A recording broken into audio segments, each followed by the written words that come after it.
Hey everyone, welcome back to day 20 of reading through the Jesus Storybook Bible. Today we are reading God's Messenger. God had a job for Jonah, but Jonah didn't want it. Go to Nineveh, God said, and tell your worst enemies that I love them. No, said Jonah, those are bad people doing bad things. Exactly, said God.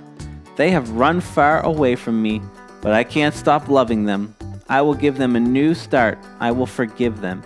No, said Jonah, they don't deserve it. I'll run away. Jonah said to himself, far away, so far away that God won't be able to find me. Then I won't have to do what God says. It's a good plan, he said. Because as far as he knew, it was a good plan. But of course it wasn't a good plan at all. It was a silly plan. Because you can run away from God, but he will always come and find you. Jonah went ahead with his not very good plan. One ticket to not Nineveh, please, he said, and boarded a boat sailing in the very opposite direction of Nineveh. Well, it wasn't long before a fierce wind blew and the boat started to lurch and pitch and roll, and everyone started turning green. Jonah sat bolt upright in his bed. You see, the first thing that went wrong with Jonah's not very good plan was that God sent a big storm after him.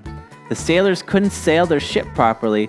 We're sinking, they screamed and started throwing everything overboard. Suitcases, food, whatever they could find. By now, Jonah knew that the storm was his fault. Throw me in instead, he shouted to the sailors, and the storm will stop. The sailors weren't sure.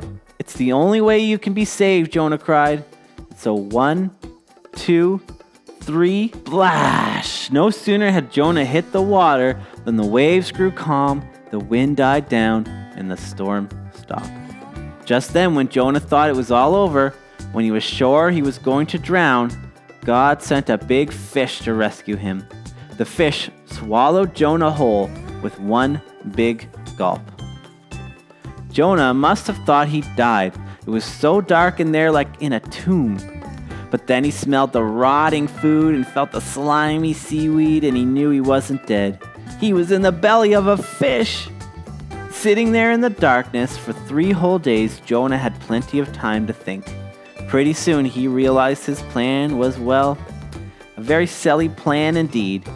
He was sorry for running away. He prayed to God from inside the great fish and asked God to forgive him. After 3 days, the fish spat Jonah safely out onto a sandy beach. Just then, Jonah heard someone calling his name. Go to Nineveh, God said. And this time, Jonah said, yes. He went straight to Nineveh and told everyone God's wonderful message. Even though you've run far from God, he can't stop loving you. Jonah told them, run to him so he can forgive you. The people of Nineveh listened to Jonah and they started loving God. They learned to do what God said and to stop running away from him just like Jonah. Many years later, God was going to send another messenger with the same wonderful message. Like Jonah, he would spend 3 days in utter darkness, but this messenger would be God's own son. He would be called the Word because he himself would be God's message translated into our own language. Everything God wanted to say to the whole world in a person. See you next week.